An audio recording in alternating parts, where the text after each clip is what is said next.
আসসালামু আলাইকুম। আজ আপনাদেরকে তৈরি করে দেখাবো চট্টগ্রামের ঐতিহ্যবাহী ওরসে আখনি বিরিয়ানি। এই বিরিয়ানি রান্নাটা খুবই সাধারণ এবং খেতে কিন্তু অনেক বেশি সুস্বাদু হয়। এই বিরিয়ানি রান্নায় ব্যবহার করা হয় বাতের মোটা চাল। আমরা যে চাল দিয়ে ভাত রান্না করে খাই সেই চালটা ব্যবহার করা হয় এবং খুব সাধারণ কিছু মশলা দিয়ে এই ওরসে আখনি বিরিয়ানিটা রান্না করা হয়। এই জন্যই এটা খেতে কিন্তু খুবই সুস্বাদু এবং বানাতে অনেক সহজ। তো চলুন তাহলে দেখে নেই আমি কিভাবে এই ওরসে আখনি বিরিয়ানিটা তৈরি করে নিয়েছি। আজকের এই বিরিয়ানি রান্না করার জন্যে প্রথমে আমি এখানে নিয়েছি গরুর মাংস। আমি এখানে প্রায় 1 কেজির চেয়ে কিছুটা বেশি পরিমাণে গরুর মাংস নিয়েছি। আর মাংসটাকে আমি মাঝারি সাইজ করে কেটে খুব ভালো করে ধুয়ে পরিষ্কার করে নিয়েছি। দেখে নিশ্চয় বুঝতে পারছেন মাংসটাকে আমি কী সাইজে কেটে নিয়েছি। তার সাথে নিয়েছি এখানে আমি 3টি আলু। আমি এখানে বড় সাইজের 3টি আলু খুব ভালো করে খোসা ছাড়িয়ে কেটে ধুয়ে পরিষ্কার করে নিয়েছি। আজকের এই বিরিয়ানি রান্নার যে মূল উপকরণ সেটা হলো ভাতের চাল। আমি এখানে 1 কেজি পরিমাণে ভাতের মোটা চাল নিয়েছি। এবার চালটাকে আমি খুব ভালো করে ধুয়ে পরিষ্কার করে নেব। চালটা ধোয়া হয়ে গেলে 30 মিনিটের মতো পানিতে ভিজিয়ে রাখবো। 30 মিনিট পর চালটাকে আমি একটি ছাঁকনিতে উঠিয়ে পানিটা খুব ভালো করে ঝরিয়ে নেব। বিরিয়ানি রান্না করার আগে এই চালটাকে অবশ্যই 20 থেকে 30 মিনিটের মতো সময় নিয়েই পানিতে ভিজিয়ে রাখবেন। এতে করে বিরিয়ানিটা একদমই ঝরঝরে এবং পারফেক্ট হবে। এবার চুলায় একটি প্যান বসিয়ে তার মধ্যে দিয়ে দিচ্ছি রান্না করার রেগুলার তেল 1 কাপ। তেলটা হালকা গরম হয়ে আসলেই দিয়ে দিচ্ছি কিছুটা গোটা মশলা, তেজপাতা, এলাচ, দারচিনি, লবঙ্গ। কয়েক সেকেন্ডের মতো ভেজে নেব। ভাজা হয়ে গেলেই দিয়ে দিচ্ছি পেঁয়াজ কুচি 1.5 কাপ। এখন পেঁয়াজটাকে আমি বেশ কিছুটা সময় নিয়ে খুব ভালো করে ভেজে নেব। আমি এখানে 1.5 কাপের মতো পেঁয়াজ কুচি ব্যবহার করেছি, তবে আপনারা আপনাদের প্রয়োজন অনুযায়ী ব্যবহার করবেন। পেঁয়াজটাকে আমি খুব বেশি ভাজবো না। পেঁয়াজটা যখন কিছুটা নরম হয়ে আসবে তখনই এর মধ্যে দিয়ে দিচ্ছি 2 টেবিল চামচ রসুন বাটা আর দিয়ে দিচ্ছি 2 টেবিল চামচ আদা বাটা। এখন আদা রসুনটাকে আমি পেঁয়াজের সাথে খুব ভালো করে ভেজে নেব। আদা রসুনটাকে আমি বেশ কিছুটা সময় নিয়ে খুব ভালো করে ভেজে নেব, যাতে করে এর কাঁচা গন্ধটা চলে যায়। আজকের এই ওরসে আখনি বিরিয়ানির স্বাদ কিন্তু অতুলনীয়। এটা রান্না করে খাওয়া না পর্যন্ত বুঝতেই পারবেন না খেতে কতটা মজার হয়। আদা রসুনটা ভাজা হয়ে গেলেই দিয়ে দিচ্ছি আগে থেকে কেটে রাখা গরুর মাংস। এবার মাংসটাকে আমি আদা রসুনের সাথে বেশ কিছুটা সময় নিয়ে খুব ভালো করে ভেজে নেব। দেখতেই পাচ্ছেন মাংসটাকে আমি উল্টে পাল্টে খুব ভালো করে ভেজে নিয়েছি। এখন এর মধ্যেই দিয়ে দিচ্ছি 2 টেবিল চামচ লাল মরিচের গুঁড়া।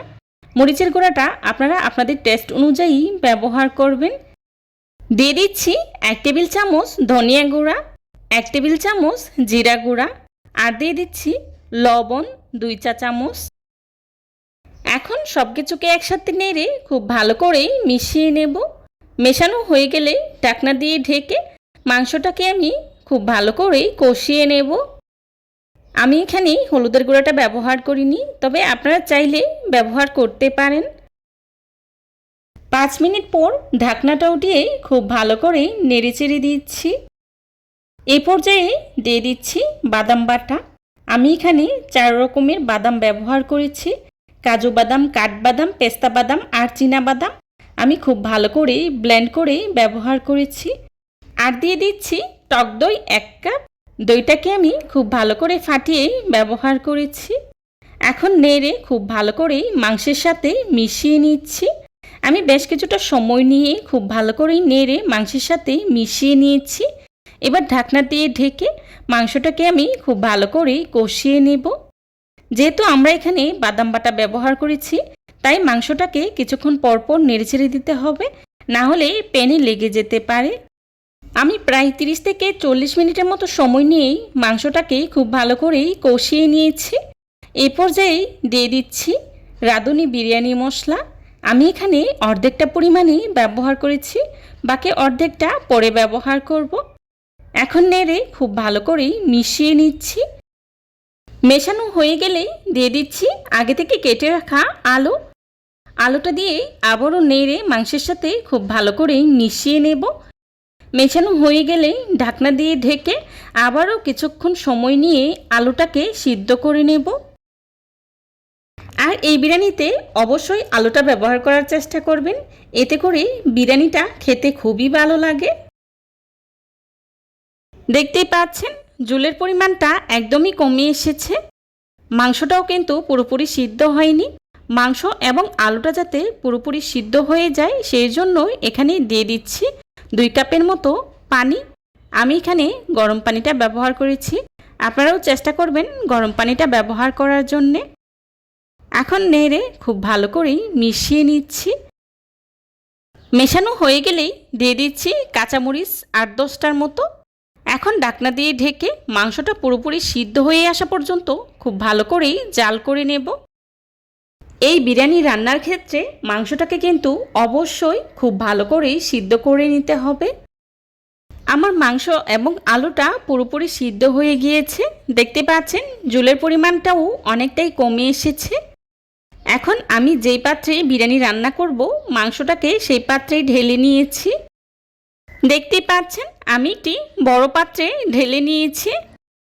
এবার এর মধ্যেই দিয়ে দিচ্ছি আগে থেকে ধুয়ে রাখা চালটাকে আমি খুব ভালো করে পানিটা ঝরিয়ে নিয়েছি। এখন মাংসের সাথে চালটাকে আমি বেশ কিছুটা সময় নিয়েই খুব ভালো করেই ভেজে নেব। বেশ অনেকটা সময় নিয়ে মাংসের সাথে চালটাকে আমি খুব ভালো করেই ভেজে নিয়েছি। এই পর্যায়ে দিয়ে দিচ্ছি ফুটন্ত গরম পানি। এখানে আমি 1 কেজি চালের জন্য 2 কেজি পরিমাণে পানি ব্যবহার করেছি। আপনাদের চালটা যদি মোটা হয় তাহলে আরও কিছুটা বেশি পরিমাণে পানি ব্যবহার করবেন। আমার চালটা যেহেতু চিকন তাই আমি এখানে 2 কেজি পরিমাণে পানি ব্যবহার করেছি। এবার নেড়ে খুব ভালো করেই মিশিয়ে নিচ্ছি। মেশানো হয়ে গেলেই দিয়ে দিচ্ছি গুঁড়া দুধ। আমি এখানে প্রায় 1/3 কাপের মতো গুঁড়া দুধ ব্যবহার করেছি। আর গুঁড়া দুধটা অবশ্যই ব্যবহার করার চেষ্টা করবেন, এতে করে বিরিয়ানিতে খুব সুন্দর একটা কালার আসে আর বিরিয়ানির টেস্টও অনেক গুণ বেড়ে যায়। দিয়ে দিচ্ছি আমি যে বাকি মশলাটুকু রেখেছিলাম বিরিয়ানি মশলা ওটা, আর দিয়ে দিচ্ছি লবণ প্রায় 2 টেবিল চামচের মতো। আমি প্রথমে কিন্তু মাংসের পরিমাণেই লবণ ব্যবহার করেছিলাম, আর এখন দিয়ে দিচ্ছি চালের পরিমাণ অনুযায়ী লবণ। আবারও নেড়ে খুব ভালো করেই মিশিয়ে নিচ্ছি। মেশানো হয়ে গেলে ঢাকনা দিয়ে ঢেকে পানিটা চালের গায়ে গায়ে লেগে আসা পর্যন্ত জাল করে নেব। দেখতেই পাচ্ছেন পানির পরিমাণটা অনেকটাই কমে এসেছে, প্রায় চালের গায়ে গায়ে লেগে এসেছে। এখন খুব ভালো করেই নেড়ে নিচ্ছি। আমি খুব ভালো করেই নেড়ে নিয়েছি, উপরের চালটা নিচে আর নিচের চালটা উপরে। এবার ঢাকনা দিয়ে ঢেকে 10 মিনিটের মতো দমের উপর রেখে দেব, যাতে করে পানিটা পুরোপুরি শুকিয়ে আসে। ফিরে এলাম 10 মিনিট পর। দেখতেই পাচ্ছেন পানিটা কিন্তু পুরোপুরি শুকিয়ে এসেছে আর চালটাও প্রায় 95% মতো সিদ্ধ হয়ে গিয়েছে। এখন খুব ভালো করেই উল্টে পাল্টে নেড়ে নিচ্ছি। এই বিরিয়ানিটা অন্যান্য বিরিয়ানির তুলনায় রান্না করা খুবই সহজ আর খেতেও কিন্তু খুবই সুস্বাদু হয়। আসলে এই বিরিয়ানিটা যে কতটা মজার হয় সেটা আপনাদেরকে বলে বোঝানো সম্ভব না, সেটা শুধু আপনারা খেয়েই উপলব্ধি করতে পারবেন কতটা মজার হয়। এই পর্যায়ে উপর থেকে দিয়ে দিচ্ছি কিছুটা কিশমিশ, আপনারা চাইলে স্কিপ করতে পারেন। আর দিয়ে দিচ্ছি কিছুটা আলু বোখারা, দিয়ে দিচ্ছি 1 টেবিল চামচ কেওড়া জল, আর দিয়ে দিচ্ছি ঘি। আমি এখানে প্রায় 4 টেবিল চামচের মতো ঘি ব্যবহার করেছি। এই পর্যায়ে ঘিটা দিলে বিরিয়ানির টেস্ট কিন্তু দ্বিগুণ বেড়ে যায়। এখন ঢাকনা দিয়ে ঢেকে প্রায় 10 মিনিটের মতো দমের উপর রেখে দেব, এতে করে বাকি যে চালটা আছে সেটাও সিদ্ধ হয়ে যাবে। আমি একটি লবঙ্গ দিয়ে ঢাকনার ছিদ্রটা বন্ধ করে দিয়েছি। 10 মিনিট পর ঢাকনাটা উঠিয়ে খুব ভালো করেই উল্টে পাল্টে নেড়ে নিচ্ছি। দেখতেই পাচ্ছেন বিরিয়ানিটা কতটা পরিমাণে ঝরঝরে হয়েছে। খুবই সাধারণ কিছু মশলা দিয়ে এই বিরিয়ানিটা রান্না করলেও বিরিয়ানিটা খেতে অন্যান্য বিরিয়ানির তুলনায় অনেক বেশি স্বাদের হয়। হয়ে গেল আমার চট্টগ্রামের ঐতিহ্যবাহী ওরসে আখিনি বিরিয়ানি। এবার চুলা থেকে নামিয়ে নিচ্ছি। চুলা থেকে নামিয়ে একটি সার্ভিং ডিশে সার্ভ করে নিচ্ছি। চেষ্টা করেছি খুবই সহজভাবে আজকের এই রেসিপিটি আপনাদের সাথে শেয়ার করার জন্য। আশা করছি আমার আজকের এই রেসিপিটি আপনাদের কাছে খুবই ভালো লাগবে। যদি ভালো লেগে থাকে তাহলে অবশ্যই লাইক কমেন্ট শেয়ার করতে ভুলবেন না। আপনাদের একটি লাইক এবং একটি কমেন্টস আমাদেরকে নতুন নতুন কন্টেন্ট তৈরি করতে অনেক উৎসাহিত করি। যারা এতক্ষণ ধৈর্য সহকারে আমার ভিডিওটি দেখেছেন তাদেরকে জানাই অসংখ্য ধন্যবাদ। রেসিপি ভালো লাগলে একবার হলেও বাসায় ট্রাই করবেন, আর কেমন হয়েছে আমাকে কমেন্টস করে জানাবেন। এই ধরনের সব ঘরোয়া এবং মজার মজার রেসিপি পেতে আমার চ্যানেলটি ভিজিট করে আসবেন প্লিজ।